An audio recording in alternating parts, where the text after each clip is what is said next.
चला तर घेऊया दिवसभरातील बातम्यांचा सुपरफास्ट आढावा। विधान परिषदेत मवियाचे 20 आमदार फोडले, कुणाला कळालं नाही फडणवीसांचा दावा। अभिनेत्री सोबत अफेअर टॅटू असेल तरच संघात निवड, टीम इंडियाची माजी खेळाडू सुब्रमण्यम बद्रीनाथ बीसीसीआयवर कडाडला। मुंबईत पुढील 2 ते 3 तास मुसळधार पावसाची शक्यता, मंत्रालयाच्या कंट्रोल रूम मधून सतर्कतेचा इशारा। कोयना धरणाची अर्धशतकी मजल पूर्ण, पाणलोट क्षेत्रात मुसळधार, महाबळेश्वरात 144 मिलीमीटर पावसाची नोंद। केदारनाथ मार्गावर मोठी दुर्घटना, दरड कोसळल्याने महाराष्ट्रातील दोघांसह 3 मृत्यू। भविष्यात निर्माण होणाऱ्या स्पेस स्टेशनवर नुकती वाढवणं होणार सोपं, सुनीता विल्यम्स यांचं अतिरिक्त वेळेत संशोधन सुरू। 4 वेळा यूपीएससी क्लिअर केली तरीही नोकरी देण्यात आली नाही, इस्रोत वैज्ञानिक असलेल्या कार्तिक यांची व्यथा। मराठा क्रांती मोर्चाचे समन्वयक दिलीप पाटील यांचे निधन, पुण्यात उपचारासाठी घेऊन जाताना वाटेतच घेतला अखेरचा श्वास।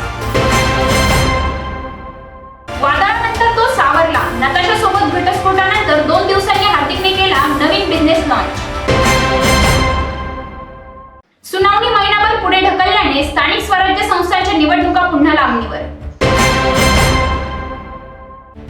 कोयनेसह महाबळेश्वरमध्ये पावसाचा जोर वाढला, धरणात प्रति सेकंदाला 43,000 क्युसेक पाण्याची आवक।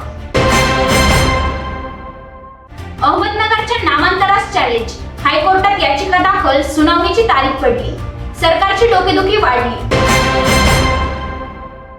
सत्तेतल्या बोक्यांना मस्ती आली काय, काँग्रेसकडून हटके रॅप सॉन्ग, महायुतीचे पाकपत्रकही प्रकाशित। वर्षा गायकवाड म्हणाल्या, आम्ही आता इलेक्शन मोडवर।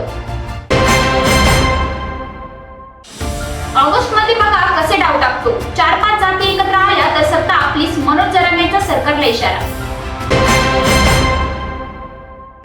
उद्या मुंबईचे नाव अदानी सिटी ठेवतील, राज्य सरकार धारावीत लाडका मित्र लाडका उद्योगपती योजना राबवतंय, उद्धव ठाकरेंची घणाघीत टीका।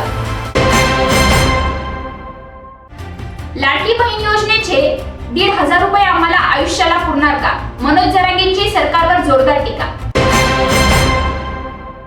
आचारसंहिता 41 दिवसांनी लागू होणार, उद्धव ठाकरेंनी विधानसभेचं रणशिंग फुगलं, भगवा सप्ताहाची घोषणा। सानिया मिर्झा सोबतच्या लग्नाच्या चर्चावर मोहम्मद शमी संतापला, म्हणाला दुसऱ्या व्यक्तीला खड्ड्यात ढकलणे सोपे, मीमर्स लोकांनाही सुनावले।